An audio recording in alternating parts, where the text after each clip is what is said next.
When I last talked about Diplodocus, I said that Dippy's fate was rather up in the air regarding his return to the Natural History Museum. Well, that's all settled now.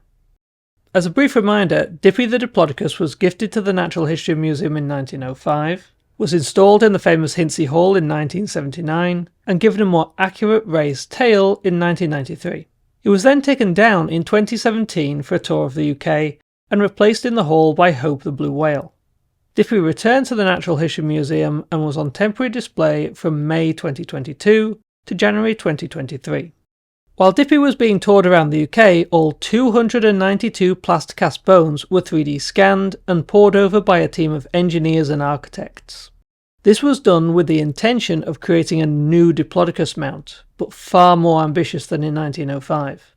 This was to be a weather-resistant outdoor skeleton, crafted without any supporting structure and made of bronze.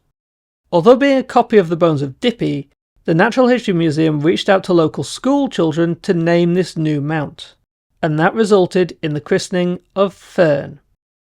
Fern stands in the new garden outside the museum and just next to the museum tube exit. She is also surrounded by plants that Diplodocus would have been familiar with, including, funnily enough, ferns. The construction of Fern was not an easy task. An analysis of the 3D scans showed that the bones would just be too heavy and collapse. One of the engineers said, with no precedent to draw from, as no project like Fern has ever been attempted, we found instead that nature provided the best inspiration. They looked at the actual Diplodocus and its hollow bones. The bronze casts are all hollow with webbing inside, providing structural support for lightweight bones, just the same as birds today. Another issue was that the bones did not simply slot together. There was a lot of space in between, too much space for the skeleton to hold itself together. The team decided to create bronze discs to provide the connection surface.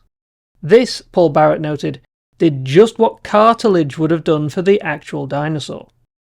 The final issue was holding up the immense neck and tail with no visible supports, particularly outdoors where it can get a bit windy. A solution was found by, again, looking at Diplodocus biology. Cables were run through the neck and tail connecting at the hip. These mimicked the ligaments and tendons that allowed this long animal to maintain its posture. Paul said it best when he noted, "They approached all of this from a strictly engineering point of view, but it's interesting that the solutions that they found were essentially biological solutions to the same problem that a living Diplodocus would have had." This is the often overlooked benefit of paleontology. We constantly find that our problems in design, engineering and technology have their solutions in biology that have been developed over millions of years of evolution through rigorous natural selection. These engineers were met with a host of challenges in a project that had never been done before, and they found that the solutions had already been figured out over 145 million years ago. When I last spoke about Dippy, I mentioned that the skull was from a Gallimiopus and the legs and feet were from a Camarasaurus. Well, nothing could be done about that. The team had to work with the bones from the original cast, but changes were made. The vertebrae near the skull were turned the right way up, as the original had them upside down. The posture was shifted to be more accurate, and the feet, though from a Camarasaurus, were altered to look more like the feet of Diplodocus. I managed to see Fern myself last time I was in London, and she is truly a sight to see. It's sometimes tricky to get inside the museum, but she is out in the garden and easily accessible. As for Dippy, he's back on tour, doing longer terms at different museums around the country. At time of recording, he's in the Herbert Art Gallery and Museum in Coventry, and will be until 2026. There is a link in the description if you're thinking about popping by for a visit. See you next time.